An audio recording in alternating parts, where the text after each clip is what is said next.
Want to introduce yourself? My name is Christina Atkinson, and I'm from the Silicon Valley Education Foundation. We are hosting College Week this year. Good evening, everybody. My name is Sonia Ramos, and I serve as the director for the CalSOAP Consortia and the Educational Talent Search Program from the UC Santa Cruz campus, and also a part of the Silicon Valley Education Foundation's College Day planning committee.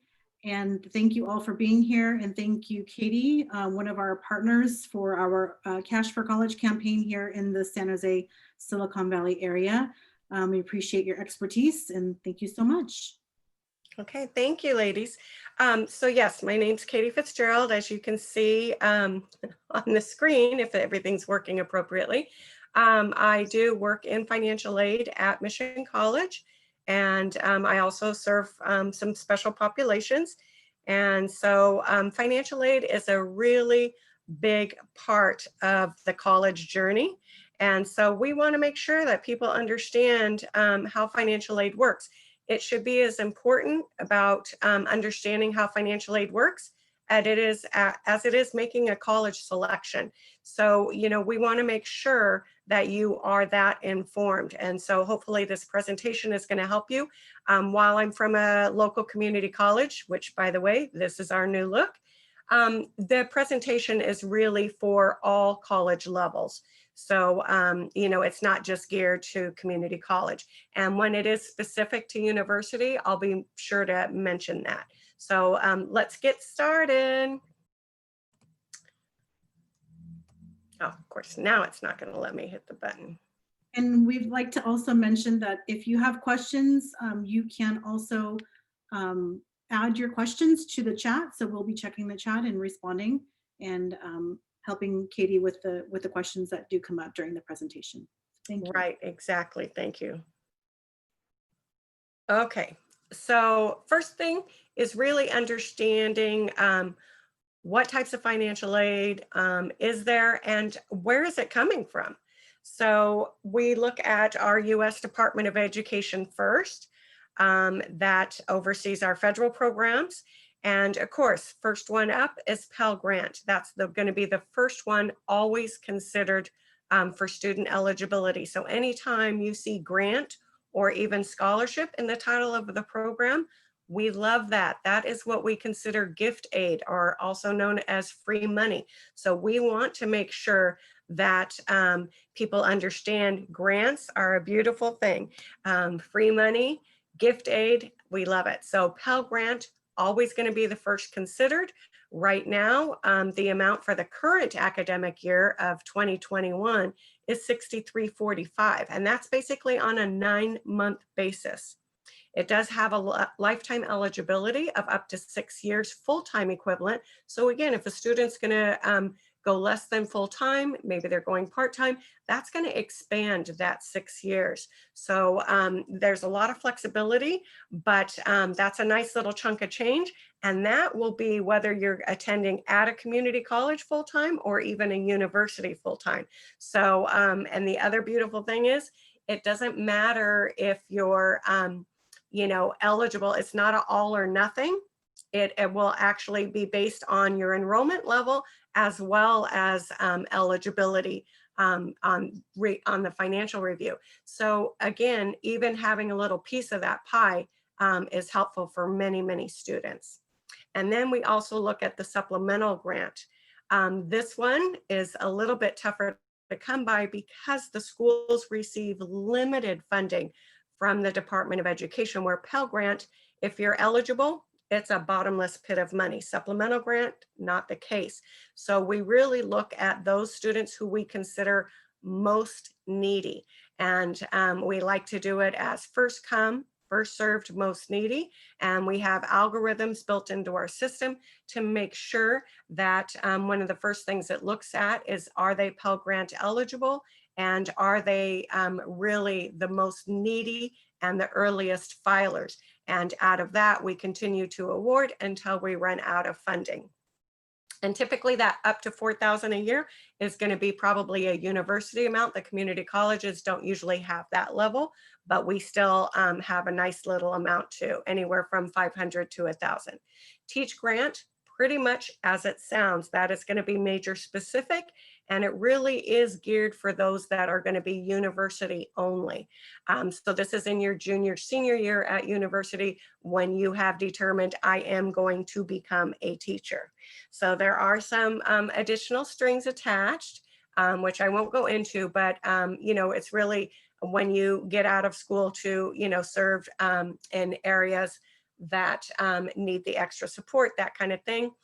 But anyway, Teach Grant is awesome for that particular major. Work study, I have another slide on it, but as you can see right now, up to $6,000 per academic year. Again, 9 months, that's about $3,000 per semester, which is almost around $1,000 a month for a student to have a part-time job, which again, pretty good when you start thinking about all this adding up.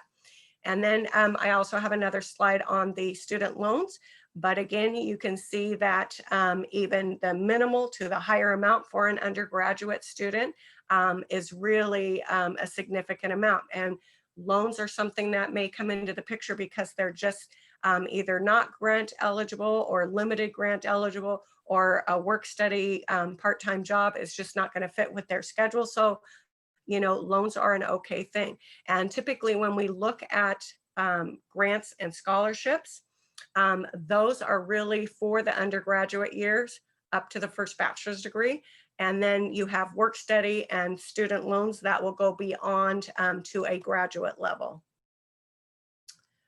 Okay, so federal work study. So again, awesome opportunity for students, especially if they go away to college and they're going to be taking classes, they're going to be studying, living, and perhaps working all in that same location, which makes it very, very convenient. We always will keep it at a part-time level because we know their academics come first. So, and we do try to meet minimum wage salaries. So, and again, this is really extra money that typically goes to the student, not usually the college, even if they are receiving other funding to assist with their tuition. But a great starting point for students to gain some experience, get some references, and it's just a really good place to start. A lot of people that I know in education started there. Okay, loans, again, different kinds. So under the direct loan program, we have subsidized and unsubsidized, which is basically subsidized, meaning the government is paying the interest on it while the student's enrolled at least half time. Unsubsidized means they're not. But we also have the PLUS loan, which is the parent loan for undergraduate students. So even the parent can borrow, and it's not unusual for a student to have an award offer that combines a subsidized, unsubsidized, and a plus amount. But loans, you have to be smart about what do you really need to borrow. Think about the big picture, not just the current academic year, but what is your whole educational journey? Are you going up to a master's degree, a doctorate? How many years are you going to be going to college? Because we know as you go higher up, the more expensive it gets. And that's just the way it is. But so when you think about your earlier years, your undergraduate years, do you need to borrow as much? Do you need to borrow at all? You can always either decline or reduce a loan offer. So keep that in mind because loans do add up over a number of years. And look at all, the more you look at scholarships and try to look at maybe fitting in a work study job, that's other ways to deter that loans. But again, sometimes based on schedules, loans are a better fit for students. So whatever works for the student, but just be mindful that you do have to repay it. Okay, and then with this is just the current interest rates right now. Students do not have to go through a credit check, so it makes it very easy for them to obtain a student loan. However, the parents do. But again, these are very good. As you saw in the previous slide, there's a lot of benefits around repayment that can be income-based. deferment when you're not able to make the payments, all kinds of beautiful things built into this when you keep it with the Department of Education. Okay, so now we just had an initial glance at all the federal programs. That is what a financial aid package starts to look like. Is I could have a Pell Grant, I could have a supplemental grant, I could have a work study award, I could have a loan award. All these things build up. And now as we start looking at state aid, it's like, you mean I could have more? Absolutely. That's what's really good about financial aid is there's a lot of money out there, and it's not limited to just, oh, only some students get it. Probably close to over 80% of CSU and community college students receive some type of financial aid, as well as probably 70 to 75% at a UC. And privates, the numbers are definitely there as well, because they're providing their institutional aid and things like that. So we definitely have a lot of financial aid to offer. That's why it's important that you understand. So with our state aid, Cal Grant being our biggest program, Cal Grant A, B, C, and our graduating seniors and within 1 year of graduation are always going to be first considered for this award money. So when you look at the university amount up to $12,570, that is typically at a UC, so University of California system. And then oftentimes the private schools will be just under that at just over 9,000. And our CSU system is usually between 5,000 and 7,000. And then even the community college, we are at 1,672 typically for a Cal Grant B, but we also have add-ons. So we have an additional 4,000 for, depending on your level of enrollment. They've also added on additional Cal Grant funding up to 6,000 for a parenting student. So there's a lot of add-ons with our Cal Grant program. So Cal Grant A, university only. Cal Grant B, university and community colleges. Cal Grant C is really vocational geared. So that would be the community colleges for our career technical programs, as well as some of the schools that we consider are specialized for career technical programs. And then it does have a lifetime eligibility of 4 years. So Pell Grant, remember, had it for 6 years. This one has it for 4. And we have a very hard deadline for Cal Grant. So we want to make sure that students really complete their financial aid applications and meet that March 2nd deadline. And really doing it sooner than that is always better. So where Cal Grant eligibility may be limited based on income and assets, students going to the CSU system, California State University, or the University of California systems have an additional program that they can be considered for. So if they are not eligible for Cal Grant, they could be eligible for the middle class scholarship, which is really geared at paying up to 40% of their mandatory fees, which is really their tuition and other types of fees. So really, when we look at that, it's got a maximum income, usually running over between just over 100,000 and up to 184,000 of the income asset ceiling. All the systems have types of enrollment and fee waivers, tuition waivers. We call them different things at the different systems. But as you're going to see, really what the California-based aid is trying to do is really helping families with those upfront costs, the tuition, living on campus, that kind of thing. We really want students to really stay in state. So you do have to stay in state to use this fund. But, again, it's really intended to assist families so that they will be able to stay in California and get that higher education here. So I'm helping with those out of pocket expenses tied to going to college. And then EOP, EOPS, that is typically for underserved populations. So maybe first generation in the family to go to college and get a bachelor's degree, could be coming from lower income families.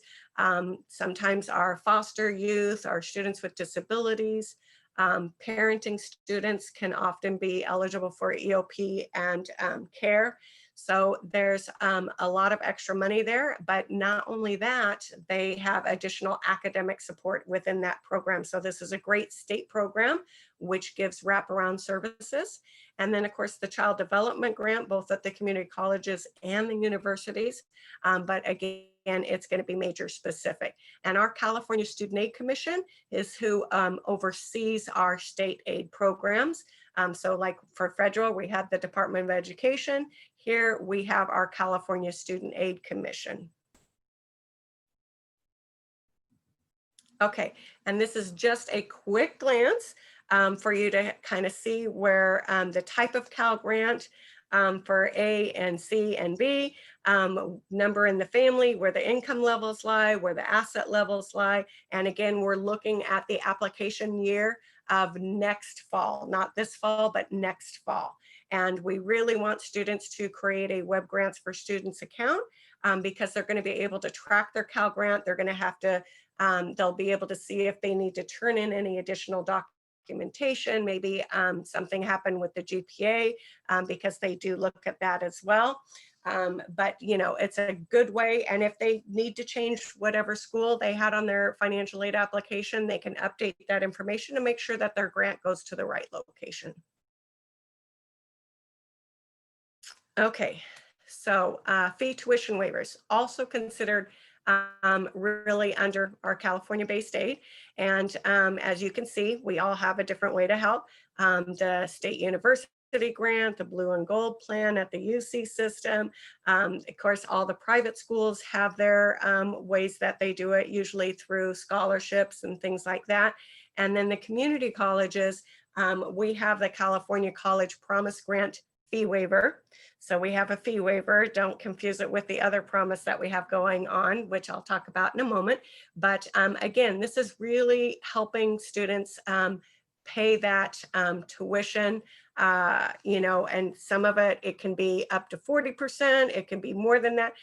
Sometimes if they get the middle class scholarship, they might get a little bit of the university grant to help out. It just depends on how they can fund it. And again, all of these really depend on students meeting that March 2nd deadline. So institutional aid, as well as Cal grant and the federal money, we really use that as a hard deadline to award maximum amounts. But anyway, and then let's take a look at the other promise. So this is kind of new for the community colleges as a system. And there's 115 of us across the state of California that we have a promise coming from our California Community Colleges system office. And this is the promise that you've probably heard, that all first-time community college students will not pay to attend for up to 2 years. So that's what this other thing is. And so it can be in conjunction with a fee waiver. So if they get the fee waiver and they're not paying for their classes out of pocket, this would be in addition to that and would usually come in the form of scholarship to assist with books and supplies.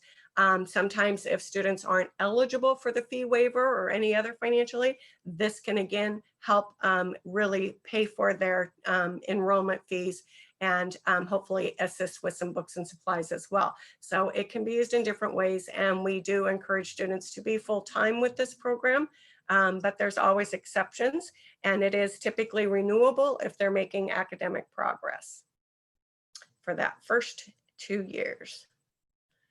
Okay, scholarships. Scholarships are a good thing, but you do have to apply separately typically. So with most financial aid, the federal, state, and institutional aid, typically one application is going to take care of all that. But for scholarships, you do have to apply separately. So we want to make sure that, again, students understand what is my best approach if I have to do multiple scholarship applications. To me, you know, they're all going to probably want a personal statement, which we can call it a master essay, a profile, but it's reusable. And this is where the student gets to talk about their educational experience so far. It's like, what was good? What was hard? You know, what did they enjoy? Were they an athlete? Did they play a musical instrument? Did they sing in the choir? All those pieces are what makes the student unique. And again, if they had hardships, it's like if they moved around a lot and had a hard time meeting new people, that was me. So, you know, it's like whatever it is, that makes that student unique to the person next to them.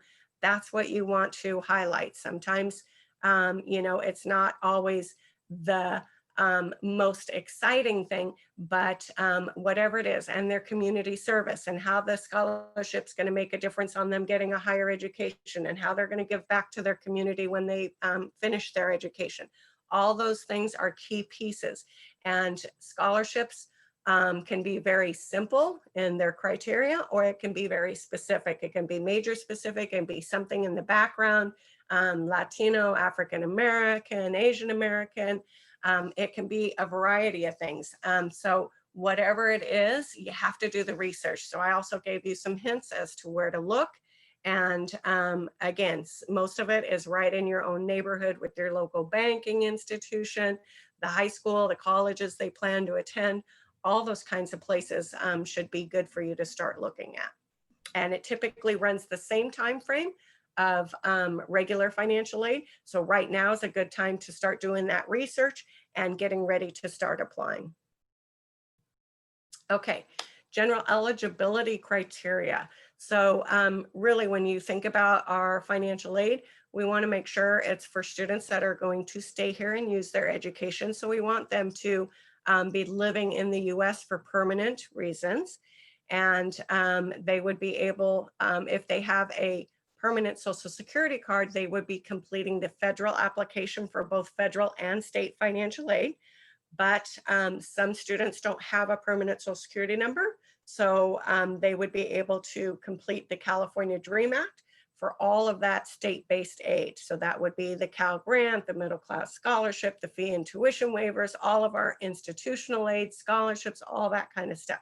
So parents don't need to have a Social Security number for either application process. And some students may have the Social Security number through DACA, Deferred Action for Childhood Arrivals, or they may not have one at all. If they don't have a permanent Social Security number, they're going to complete the DREAM Act. If they have the permanent Social Security number, again, they're going to complete the federal application, the FAFSA. Regardless of which application they're going to complete, they need to, males need to register for selective service. And it is just an identifier for military purposes. Should we ever have a state of emergency in our country? This is strictly an identifier. It does not mean they would have to engage in the military, but they do have to register. And it's not just a way to get financial aid. It is really a federal government requirement. So whether they are considered documented or undocumented, if they are living in this country in that age range, they are required to register. So again, but it does not mean that they would have to serve. And we want to make sure that students have their high school completion status. So however they get it, with a diploma, a GED, if they test out or they got homeschooled, whatever it is, we want to make sure in order to, again, be eligible to receive financial aid, they have that high school completion status. Enrollment. A lot of people think, oh, I have to be full-time to get financial aid. So if I go part-time, I'm not going to be eligible. So I'm not even going to apply. That is not true. As you can see now, most of our programs will kick in at about a half-time status, which is often just taking 2 classes.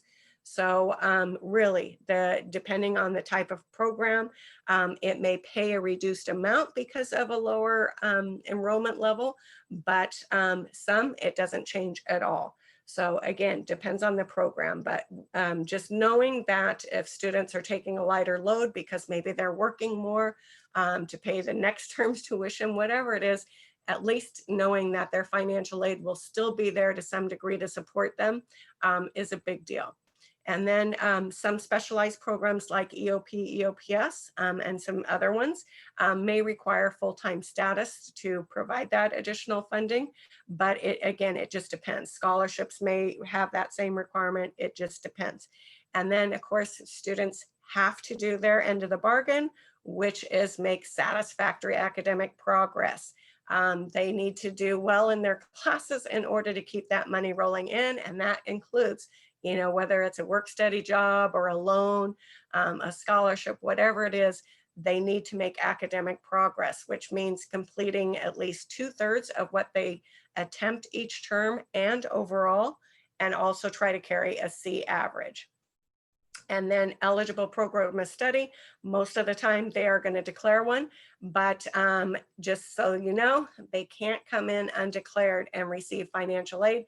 And that's really especially at a community college. So we need them to declare a major, and if they need to change it later, that's usually an easy option for them. Okay, so we're getting to the application process now, and just, you know, day of technology, everything is about mobile devices. So even Department of Education has come up on that. And so they have the application that students can do from a mobile device. So they can complete the application, they can create their electronic signature, which is the FSA ID. They can check their loan status later down the line if they need to. There's all kinds of things that they can do from their mobile phone. And actually now even parents can use their mobile device in order to complete the application on behalf of their student. So because students are, it's their application, but parents have to usually put in some information on income and assets, they would be able to do that as well as a parent of a student. And then again, all kinds of good things that they'll be able to access from this application now and down the line. Okay, and then this is basically the landing page for the website. So FAFSA.gov, and that stands for Free Application for Federal Student Aid. It does translate into Spanish as well.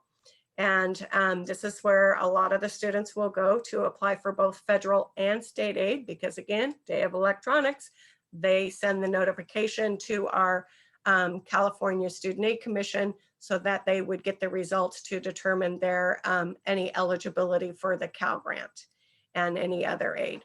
And so students will start here. They often have announcements down below, and you would be able to see if there was going to be a shutdown, maybe for some maintenance, if there was anything going on with the IRS data transfer tool, all kinds of little information. And studentaid.gov is really a good place to seek additional information in general. And then there it is. And then really, so both students and at least one parent would typically have a FSA ID or a signature. So FSA ID is serving as the certification, so the electronic signature to submit the application, and also certifying that the information on here is true to the best of your knowledge. And of course, that you will not abuse financial aid awarded to you by using it on things that are not educationally related. So as I point out, the student is the driver of the application because they're the ones that are going off to college, and they will be the first one to be able to create the FSA ID. So if they don't have one, they create one. And if they're logging back in for as a returning user, they would just log in. And then parents, like I said, because of dependency status, we assume that a lot of students, you'll see what that looks like in a moment, will be providing parent information. And so if the parents are able to use the link to IRS, this gives them that first opportunity to create that FSA ID, serving to link to IRS, but also as their signature at the end of the application process. And if they aren't using the IRS link, they're still able to either create an FSA ID at the end of the application process, or they can print a signature page if the parent, again, does not have that permanent Social Security number, but the student does.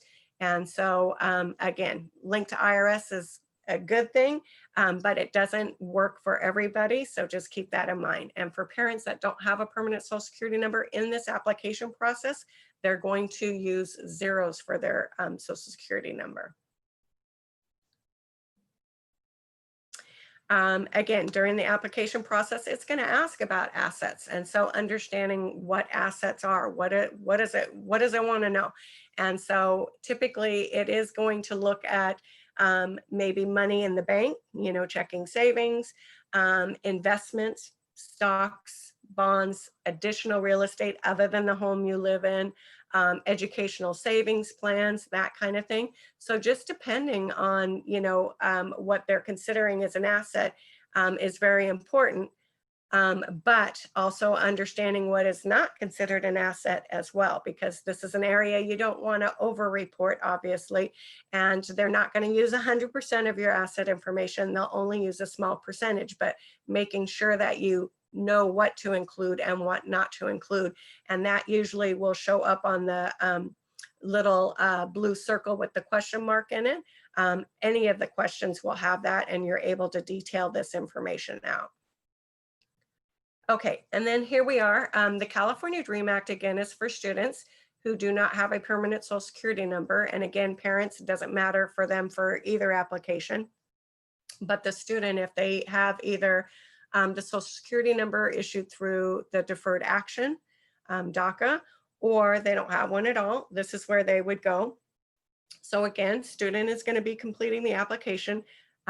Depending on their dependency, parents' income information will likely be asked for. And so again, this is 2 parts, parent and student completing this. And it actually rolls very much the same as the federal application. The questions and that kind of thing are pretty much the same, which was very nice that they created that way on purpose. So some students that may be looking at a private school may have an additional application known as the CSS profile. Not all private schools require it anymore, and no public schools in California require it. So it's going to be a handful of schools that your student may be applying for, but the way to find out is really check at their financial aid webpage, or you can go to the College Board website and see if the school requires it. And it may have an earlier deadline than our California deadline of March 2nd. So they may want it by December 31st. They may want it by February 1st. So when you're dealing with private schools, they get to set their own rules. And if they are going to require this application, which is fee-based, you want to make sure you're meeting that deadline. Okay, so dependency status. You've heard me mention this a couple of times. This is really determining the dependency status of a student with their parents, and is really determining whose information is going on the application. So if we take a quick look, until a student can actually answer one of these yes, parent information is going to be required. And so that can often be aging out between 23, 24. Or it can be that they are under that age and are able to start working on a master's or a doctorate program, so basically a graduate program. And then there's a few others that deal with military, or they have a child that they are financially supporting, or another person that they are financially supporting. It could be that they have been in foster care since age 13. They are in a legal guardianship as they turn age 18, which a legal guardian is somebody other than a biological parent that through a court decision has given them legal guardianship, and emancipated minors. So there's all kinds of things. But for the most part, many of the students are going to be providing parent information. So when we look at parent, who is the parent? It can be adoptive parents. It can be a step parent if the custodial parent is remarried. And when I say custodial parent, that can be a single parent who is either never been married, maybe they are separated but not quite divorced, or they are divorced. So whatever the situation is, but a custodial parent is the one that has really the student lives with them that 51% of the time versus the 49% of the time.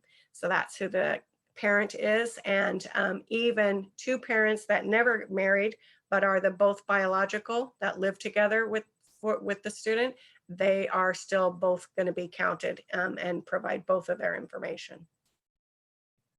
Okay, So now we're getting into a little of the understanding of how we determine financial aid eligibility. So the application, you're providing the information about income and assets.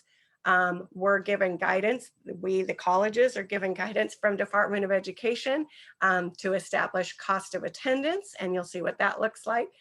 So cost of attendance is the top of the equation minus expected family contribution that came from the application process equals the eligibility for financial aid. How much financial aid can I get? And so coming up with the cost of attendance is these variables. The biggest variables, depending on a housing status, would be tuition and fees. So that's going to be based on the type of college they select. So whether it's a private UC, CSU, community college, right now that tuition and fees is California community colleges, yay. And then room and board would be the other variable factor. So are they living on campus? Are they living off campus, with shared housing or whatever? Or are they living with parents or a relative? So those are the two key variables that determine most of the cost of attendance and how it varies. And then, of course, we all have standardized books and supplies, transportation, and that kind of thing. What we're looking at right now for that $16,000 is really a student who would be living with a parent at a community college. So that means in a perfect world, they could potentially get up to $16,000 while attending this academic year. And for students that are considered out on their own, they could potentially get almost $24,000. So it's really when the students are listing their colleges on the application, which ones they want to receive their information to determine actual eligibility of all the programs and institutional aid. They're also indicating if they're going to live on campus, off campus, or with a parent. So that's how this is coming about. And this is what it would look like based on a variety of systems. And this would be a student at all of these that would be living with a parent. So again, the variables being the type of college system as well as where their housing is. And for all of these, they would be living local. But don't forget, cost of attendance can be inflated because the fact that they put in a budget for a student living with a parent that almost had $9,000 showing. So because the Department of Education understands they may still have to, help out financially if they stay at home while they're going to college. So sometimes more is better because it allows for the flexibility with that expected family contribution. If you have some, then there's still going to be financial need in the long run. And we want financial need so that they can get all that different kinds of financial aid. Okay, special circumstances. Things change from the time you file the application based on the base year of income. Assets can deteriorate if jobs go away. We get all that, so does Department of Education. So just remember that whatever your information was based on for the base year, and that changes up through the academic year the student is attending, talk to the financial aid office. They may be able to make changes that is going to change their eligibility for aid in a better sense, maybe more grant eligible, maybe eligible for a subsidized loan versus an unsubsidized. So definitely keep that in your back pocket. And then timeline, right now we're in it for next fall. So if you have a senior at home, or you're a senior on this, definitely right now is your time frame. So we want to make sure you're mindful. Your GPA has already been sent by the schools. Reminder to establish your Web Grants for Students account and do that search for the scholarships. Okay, make sure you are that squeaky wheel now. You need to determine what is required. What do I have to turn in? When do I have to turn it in? If I miss that deadline, will it jeopardize my financial aid status? Most likely it will, so do not be late. But making sure you understand all of this, and you'll typically follow up via your student portal email once you establish and you've applied for admission to the colleges. Okay, And we actually, if students are going to receive a disbursement, we partner with various banks, but most of us work with Bank Mobile. And we also try to help them budget by doing multiple payments per term and per year. Okay, and then just a quick snapshot. We all are part of a collaborative. This is a statewide initiative, Cash for College, and coming out of our California Student Aid Commission. So we right now are doing it in a virtual environment, but this is where you can get some application help, and all the different school districts are having these. I just put up Eastside, but either way, there's I believe in the chat box, Sonia was kind enough to put a link in there to the toolkit, which has forms to help you get ready to do the application process, additional dates throughout the whole Santa Clara County. And so again, it's an awesome way to get some answers from financial aid experts like myself and various others in the area. So definitely check one of these out, and you can actually go to the state listing and put in your zip code. So you could even do one in another part of the state. A lot of information to take away, but the biggest thing is apply. If you don't apply, we can't help you. And that's for scholarships, that's for, fee waivers, those promise programs, all of that comes off of applying. If you don't apply, we can't help you. And there is no magic potion to applying. So, oftentimes there's a type of financial aid for every single student, whether it's an unsubsidized loan that doesn't care about financial need. Scholarships don't always care about financial need. So always apply, apply, apply. And then just some websites that you'd be able to refer back to. Since we've recorded this should be available on the College Week website at some point. So you'll be able to refer back to it, but some great websites for both the federal aid site as well as the California Student Aid. There's brochures, there's YouTube videos, there's helplines, there's all kinds of things that are great resources.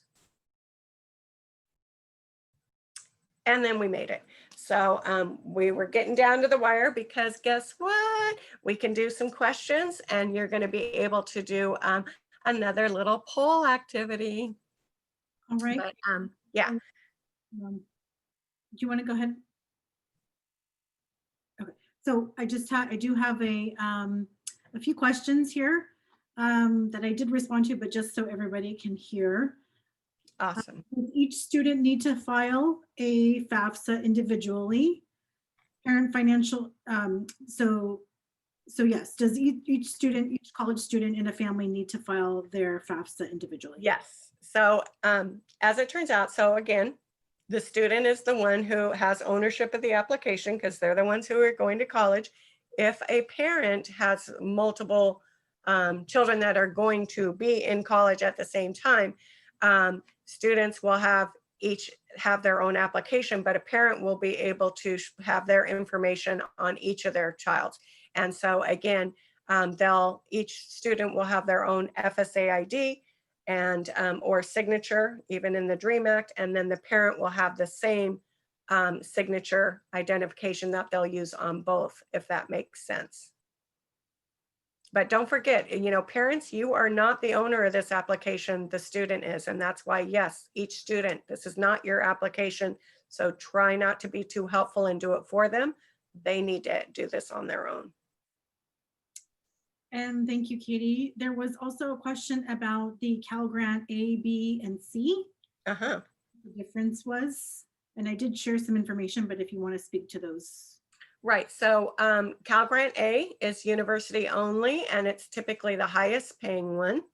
Cal Grant B is for university and community colleges, and it varies by the type of system. And then Cal Grant C is the one that is more vocational, program geared for career technical programs. So both community colleges as well as some of the vocational type schools participate in that one. And Cal Grant, while it does look at income and asset ceilings, and then it ties to middle class scholarship. It will also look at GPA, which the schools, either high schools will have sent for the seniors and within 1 year. And then as students are attending college continually, then the colleges will start sending in their GPA once the student has completed 16 units. Thank you. And one question here that I'm sure a lot of parents are wondering is, if income and assets are higher than the max ceilings, is it necessary to file a FAFSA? Is it beneficial? So my immediate answer is yes. It is a family decision, and some families, you know, again, if they may max out on the income ceiling just for Cal Grant, it doesn't mean they've hit the max on anything else. Again, there's institutional aid that gets determined by the application process. So when you're not eligible for one thing, it still may have you eligible for another type of program that's coming from the schools themselves. Again, like a promise program or an institutional scholarship. So, and an unsubsidized loan comes off of the application that is, again, owned by Department of Education. So it is a family decision. And I would say, you know, the only time you should think about not filing is when you are ready, you are prepared to pay the entire bill for your student to go to college. And some families can do that. And some families don't want to expose their information. If that is your case, that you are able to afford the tuition and that kind of thing, hey, that's great. And you don't necessarily need to go through the process. But a lot of families are really surprised that when they weren't sure what they were going to be eligible for, again, they ended up being eligible for a lot more than they ever anticipated. So I would say yes, unless you just have money that you've been saving for a lot of years and can afford to send them on your own dime, that's great. But that's not everybody's case. So apply. Thank you. And just a reminder, there was a question about the filing of the applications, and yes, March of the senior year, March 2nd is the priority filing deadline for Cal Grant specifically and those programs. So you want to make sure that your student is filing the FAFSA or California Dream Act application before the March 2nd deadline. Yes. And, you know, March 2nd, just as a reminder, again, the schools will use that for their institutional aid. So it's not only the federal programs, it's not always the California state programs, which again, you have to use in the state of California, you can't take them out of state, but the institutions themselves use that deadline for determining, again, we all have limited funding for the most part. So that they're using that date also for their institutional aid determination. And again, if you don't file, that's not happening. Those are all the questions in the chat for now. Yay. Christina did add the survey, the workshop survey for everyone, and started the post-workshop survey poll. Yes, and I just want to say that I understand this is a lot of information, but you need to take financial aid seriously just as much as you would making a college choice. You should understand how financial aid works to your advantage. And it again, being able to go back and look at this again, looking at resources that are out there, the toolkit that Sonia shared the link to as well, and just, you know, dates for follow-up as needed. We'll still be there for you, but it's very important information that you understand how financial aid works. And I will just also add, for any families or students that are with us tonight, if you have specific questions or need additional assistance, we have 2 Cash for College workshops taking place this week, tomorrow evening from 5 to 6 and Thursday from 5 to 6. I'll add the link to the College Day website where you can register for those workshops as well, if you need further assistance. But please do visit the College Success Hub the tab for Cash for College. It does have a lot of important information on how to start the process and receive assistance throughout the financial aid season. Wonderful. And with all of that being said, that concludes this session. Thank you so much, everyone, for joining us and participating. Sonia, Katie, thank you for all the wonderful information you shared. This, again, is being recorded and will be uploaded to our website in the near future. Thank you, everyone. Again, we do have the poll going if you haven't completed it yet, and the survey in the chat. We love to have a bit of your time to complete that. Thank you. And we'll stay on for another couple minutes just in case there's any last minute questions and while some are completing the poll still. Wonderful.